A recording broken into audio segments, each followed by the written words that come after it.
দাদা আজকে কি নিয়ে আলোচনা হলো? ওই 6 তারিখে অভিষেক ব্যানার্জি আসবে, সেই নিয়ে আজকে আলোচনা। কোন কোন বিষয়গুলোকে জানানো হলো বা একটাই আলোচনা আছে, সেখানে কমিটিতে সব সদস্যরাই ছিল।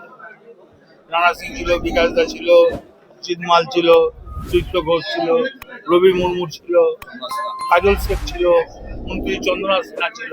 দাদা কি সবাই কি প্রস্তুতি হলো? ওই একই আবার লোক নিয়েছে, ভর্তি করতে হবে। টার্গেট কি দেওয়া হয়েছে?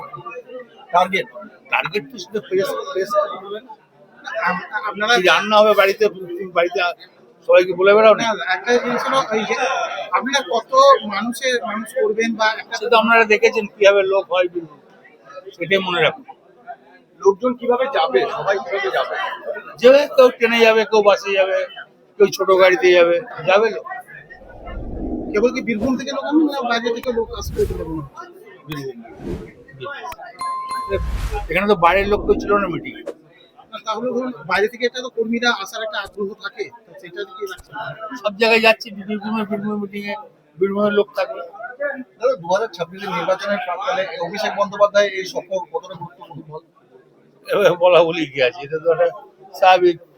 26-এর ভোট সবাই আরম্ভ করছে, অভিষেক আরম্ভ করছে, তার রুলিং পার্টি সেটা আগে আরম্ভ করছে।